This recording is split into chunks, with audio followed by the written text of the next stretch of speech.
कृष्णा. सगळ्या भक्तांचं स्वागत आहे आजच्या आपल्या कार्यक्रमामध्ये. आज विशेष विषयावर चर्चा करूया आपण. गेल्या 2-3 दिवसापासून महाराष्ट्रामध्ये एका राजकीय नेत्याने श्रीमान जितेंद्र आव्हाड यांनी एक वक्तव्य केलं. त्या वक्तव्यामध्ये ते म्हटले की भगवान रामचंद्र हे बहुजनाचे आहेत आणि बहुजनाचे असल्यामुळे ते सर्वांचे असल्यामुळे त्यांनी वनामध्ये राहताना मांसाहार केला होता. कारण वनामध्ये त्यांना नेहमी भात थोडी भेटणार आहे किंवा मेथीची भाजी थोडी भेटणार आहे आणि त्यामुळे आम्ही भगवान रामचंद्र मांसाहार करतात. आम्हाला काही लोकांनी आम्हाला शाकाहारी बनवलं, पण आम्ही भगवान रामचंद्राला आदर्श ठेवून नाही का मांसाहार स्वीकार करतो. आणि मग त्यांनी काही पुरावे दिले आणि त्या पुराव्याच्या आधारावर आपण रामायणामध्ये महर्षी वाल्मिकी काय म्हणतात आणि रामायण ग्रंथ काय म्हणतंय त्याच्यामधून ह्या प्रश्नाचे उत्तर पाहूया की खरंच भगवान रामचंद्र शाकाहारी होते का मांसाहारी होते. शास्त्रामध्ये विशेष करून रामायणामध्ये भगवान रामायण ग्रंथ सुरुवात करण्याच्या पहिले महर्षी वाल्मिकी भगवान रामचंद्राचे 16 गुणांचं वर्णन करतात. त्याला 16 कल्याण म्हटले जाते आणि त्या 16 गुणामध्ये एक गुण आहे भगवंताचा जीवदया किंवा धर्म. धर्म तो साक्षात भगवत प्रणित जो धर्माचे 4 स्तंभ आहेत. कोणते 4 धर्माचे 4 स्तंभ आहेत? तपस्या, क्षमा, दया आणि करुणा आणि सत्यता. त्या 4 धर्माच्या स्तंभापैकी एक स्तंभ आहे धर्माचा, तो म्हणजे जीवदया करणं. आणि ती जीवदया भगवंत स्वतः त्यांचं स्वरूप आहे. धर्माचं साक्षात स्वरूप आहे. कारण वेदांमध्ये म्हटले धर्मम तो साक्षात भगवत प्रणित. जे भगवत प्रणित आहे तत्व आणि धर्माचे जे तत्व आहे ते दया करणं. असे रामचंद्र त्यांचं संपूर्ण जर चरित्राचं वर्णन केलं तर धर्माचे मूर्तिमान स्वरूप असलेले भगवंत त्या नियमाचं कसं उल्लंघन करते. आणि त्या 24,000 श्लोकामध्ये 100 श्लोक असे जे शाकाहाराबद्दल किंवा भगवंत कंदमूलं कसे स्वीकार करायचे याचं डिटेल्स विस्तृत वर्णन करण्यात आलेलं आहे. कारण की शास्त्रामध्ये जर पाहायला गेलं तर एक आपात धर्म म्हटलेलं आहे. आपात धर्म म्हणजे जेव्हा तुमचं प्राण वाचायला किंवा आता तुम्हाला खायला काहीच पर्याय नाहीये तेव्हा तुम्ही मांसाहार स्वीकार करू शकता. पण इथे भगवंत 14 वर्षे वनवास असताना त्यांनी कुठे मांसाहार केला नाही असे ग्रंथकार महर्षी वाल्मिकी क्लिअर करतात. आपण शास्त्राचा मागचा पुरावा किंवा पुढचा न बघता आपल्याला जेवढं आपल्याला गरजेचं आहे तेवढंच ते आपण घेतो. म्हणून श्रीपाद शंकराचार्य याला म्हणतात अर्धकुक्कुट न्याय. अर्धकुक्कुट न्याय म्हणजे काय की ते म्हणतात की एक कोंबडी होती, सोनं देणारी अंडे देणारी कोंबडी होती. तर ती कोंबडी रोज एक सोन्याचं अंडे द्यायची. पण तो शेतकरी काय बघायचा की मागचा भाग सोन्याचा अंड्याचा भेटायचा पण पुढचा जो भाग आहे तो रोज मला त्याला खाद्य द्यावं लागायचं. मग त्याने एक दिवस काय विचार केला की आपण पुढचा भाग कापून टाकूया म्हणजे आपल्याला धान्य देण्याची गरज नाही. आणि एक दिवस कोंबडी कापतो तो आणि कोंबडी कापल्यानंतर जे सोन्याचे अंडे देणार ते पण बंद झालेले. तर तिथे जे अर्धकुक्कुट न्याय म्हणजे शास्त्राचा मागचा संबंध न बघता पुढचं न बघता माझ्या इंद्रिय तृप्तीला मला काय आवडतंय तेवढं घ्यायचं आणि त्याला प्रमुखित करायचं आणि मग शास्त्राला आपल्या मन घडीत पद्धतीनं लोकांसमोर प्रस्तुत करायचं. आणि त्याला त्याच्यामध्ये जोपर्यंत आपण ज्या क्षेत्रामध्ये अभ्यास करत नाही किंवा त्याचा अनुभव करत नाही तोपर्यंत त्या गोष्टीवर वक्तव्य करणं हे आपण प्रत्येकानं टाळलं पाहिजे. कारण तुमच्या एक चुकीच्या वक्तव्यामुळे समाजाला नकोचा चुकीचा मेसेज जात असतो. आणि इथे त्यांनी जे प्रमाण दिले त्या प्रमाणाचं जर पाहिलं गेलं तर अयोध्याकांडाच्या 52 अध्यायातल्या जे 52वा सर्ग आहे आणि श्लोक नंबर 79 मध्ये ह्या प्रसंगामध्ये पाहिलं तर भगवान रामचंद्र, सीतामाई, लक्ष्मणजी जेव्हा सुमंत्री त्यांना गंगा नदी पार करून देतात आणि पार केल्यानंतर सीतामाई ही जी भगवती गंगा आहे तिच्या प्रार्थना करतात आणि प्रार्थना करीत असताना तिथे ते म्हणते की आम्ही वनवासात गेलो पण आमचा वनवास जर सुखरूप झाला तर तुम्ही यथाशक्ती भक्तीने तुझी सेवा करेन आणि त्या सेवेमध्ये मी तुम्हाला काय वस्तू अर्पण करेन याचं विश्लेषण सीतामाईला गंगेला प्रार्थना करताना करते. पण ह्या श्लोकाचं जर पाहिलं तर सीतामाई कोणता संदर्भ दिलेला आहे आणि ती कोणाला अर्पण करते हा महत्वाचा विषय आहे. म्हणून आपण तो श्लोक पाहूया ज्या श्लोकावर त्यांनी घेतलेले. तर इथे सुरा घट सहस्त्रेन मांस भूत दधेनच ह्या जो श्लोक आहे याच्यामध्ये काय घेतलंय, सूर घट सहस्त्रेन म्हणजे सुरा शब्दाचा अर्थ काय, सूर म्हणजे देव पण होतो आणि जी सुरा आहे गंगा नदी तिचं पाणी कसं आहे, अमृत तुल्य आहे आणि तिच्या धारा कशा सहस्त्रेन. पण ह्या लोकांनी काय केलं, सुरा घट सहस्त्रेन म्हणजे मदिरा पान केलेले. मदिरा पान नाहीये तर ती गंगेच्या पाण्याचं मधुरता आणि अमृत तुल्याची तुलना केलेली आहे. आणि व्याकरणकार किंवा विशेष करून जे संस्कृती टीकाकार आहेत ते म्हणतात सुरेश देवीशी न घटते सती अर्थम तेषाम. तर तिच्यामध्ये ती मधुरता आणि तिच्यामधला स्नेह कधी कमी होत नाही असं या शब्दाचा अर्थ देतात सूर घट सहस्त्रेन. आणि पुढचा शब्द ज्याच्यावर जास्त जोर दिला जातो मांस भूत दधेनच.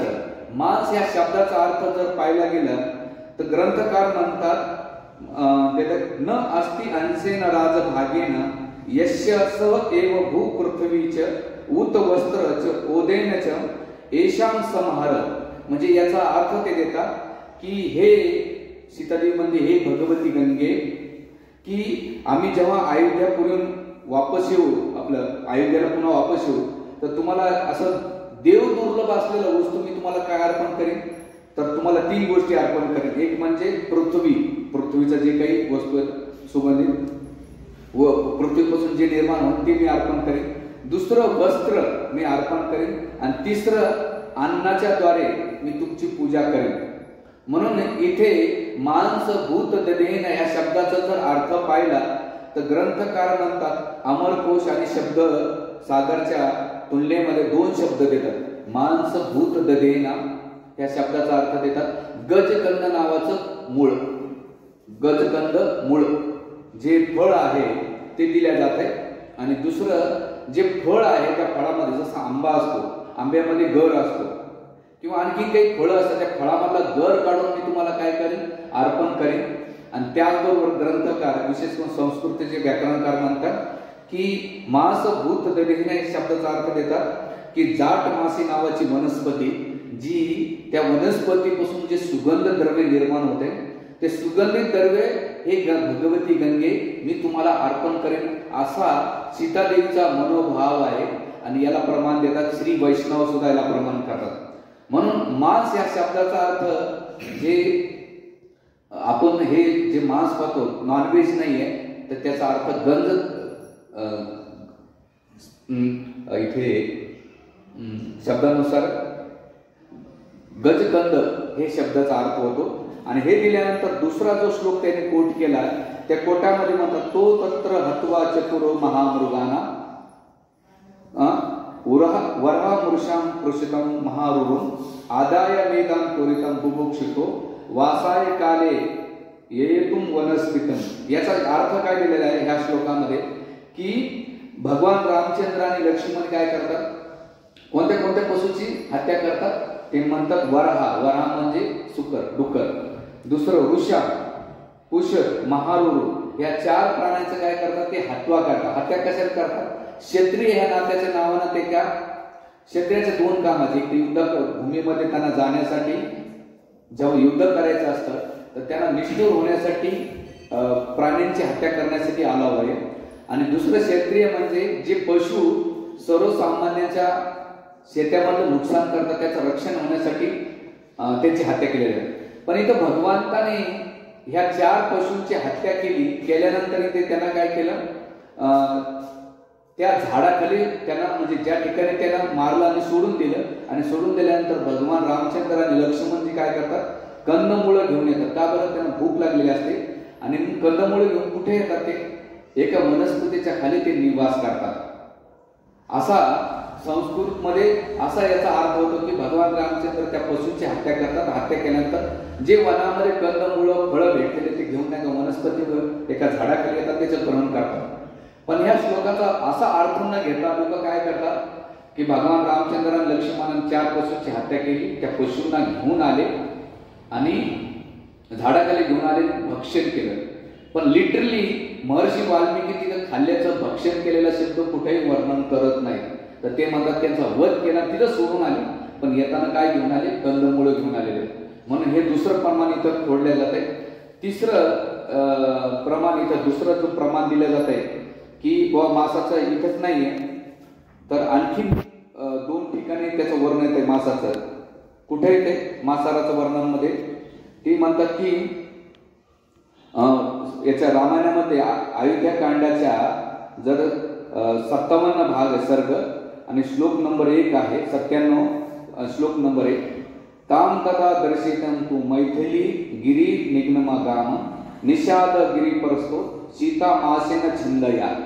की या श्लोकामध्ये सांगितलं की सीताकुमारी मंदाकिनी नदीच्या काठी जे चित्रकूट पर्वत आहे, त्या चित्रकूट पर्वताच्या नदीचं दर्शन करीत असताना भगवान रामचंद्र आणि तिथे बसले होते. आणि केल्यानंतर तपस्वी रामचंद्र कोणत्या फळाचा ग्रहण करीत होते? योग्य फळ, फूल आणि गुदे, त्याच्यातून जे गर भेटते त्या शब्दाचा अर्थ आहे सीता माणसेना छंदया. म्हणजे सीता काय करते? त्या फळातलं गर काढते आणि भगवंताला अर्पण करते. कोणता? गजकंद मुळ फळातला गर काढून ते अर्पण करतात. पण इथं लोक त्याचा अर्थ काय दिली? सीतामाई जेव्हा भगवान रामचंद्राला भूक लागली होती म्हणून सीतामाईने काय केलं? मांस घेतला आणि भगवान रामचंद्राला अर्पण केलं. पण तसं नाही अर्थ काय आहे की त्या फळातला गर काढून नाही का भगवान रामचंद्राला अर्पण करतात. हे पण प्रमाण इथं दिलेलं आहे. तर तिसरं प्रमाण याच्यामध्ये आणखी जर पाहायला गेलं, तर अयोध्याच्या सर्गामध्ये श्लोक नंबर 22 मध्ये म्हणतात येनेन मांस हत्ता शालम एकसमावयम कर्तव्यम वास्तु शमन सोमत्रे चिरंजीव ध्रुव. फोन चला सायलेंट करून थांबा. येनेन मांस हत्तेन शालम एकसमहे वयम कर्तव्य वास्तु शमनम सोमत्र चिरंजीव. भगवान रामचंद्र लक्ष्मण म्हणतात हे सुपुत्र कुमार तू काय कर, आपण ह्या जे वनामध्ये जे चित्रकूट पर्वत आहे त्या ठिकाणी आपण काही वास्तू बांधलेले आणि त्या वास्तूची पूजन करण्यासाठी, वास्तू शांती करण्यासाठी तू काय कर, वनामध्ये जे गर असलेले फळ ते घेऊन ये. का बरं?